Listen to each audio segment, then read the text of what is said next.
ओम नमः शिवाय। जैसे कि हम सभी जानते हैं, शिव भक्तों, महाशिवरात्रि का दिन आ गया है। तो ऐसे में महाशिवरात्रि के व्रत, पूजन एवं आराधना के बारे में हम बात करेंगे। कहा जाता है कि महाशिवरात्रि का पर्व एक ऐसा पर्व होता है जो कि 16 सोमवार के व्रतों के बराबर होता है। अगर ऐसे में आप 16 सोमवार के व्रत नहीं रख सकते तो आप साल में एक बार महाशिवरात्रि का व्रत जरूर करें, क्योंकि ऐसे में शिव इस महाशिवरात्रि के व्रत से अत्यंत प्रसन्न होते हैं और ऐसे में यही सुनहरा मौका भी है। शिवरात्रि का व्रत फाल्गुन कृष्ण त्रयोदशी को होता है, तो कुछ लोग चतुर्दशी के दिन भी इस व्रत को करते हैं। माना जाता है कि सृष्टि के प्रारंभ में इसी दिन मध्य रात्रि भगवान शंकर का ब्रह्मा से रुद्र के रूप में अवतरण हुआ था। प्रलय की बेला में इसी दिन प्रदोष के समय भगवान शिव तांडव करते हुए ब्रह्मांड को तीसरे नेत्र की ज्वाला से समाप्त कर देते हैं। इसीलिए इसे महाशिवरात्रि कहा गया है। तीनों भुवनों की अपार सुंदरी तथा शीलवती गौरी को अर्धांगिनी बनाने वाले शिव प्रेतों व पिशाचों से घिरे रहते हैं। उनका रूप बड़ा अजीब है। शरीर पर मसानों की भस्म और गले में सर्पों का हार, कंठ में विष, जटाओं में जगत तारिणी पावन गंगा तथा माथे में प्रलयकारी ज्वाला है। बैल को वाहन के रूप में स्वीकार करने वाले शिव अमंगल रूप होने पर भी भक्तों को मंगल करते हैं और श्री संपत्ति प्रदान करते हैं। कालों के काल और देवों के देव महादेव के इस व्रत का विशेष महत्व है।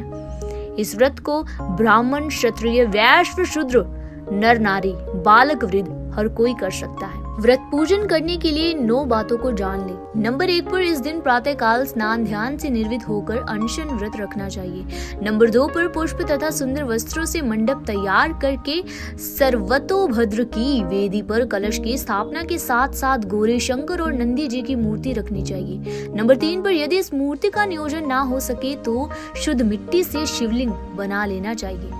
नंबर 4 पर कलश को जल से भरकर रोली, मोली, चावल, पान, सुपारी, लौंग, इलायची, चंदन, दूध, दही, घी, शहद, धतूरा, बेलपत्र, कमोआ आदि का प्रसाद शिव जी को अर्पित करके पूजा करनी चाहिए। पूजन विधि विस्तृत से पृथक से ही दी गई है।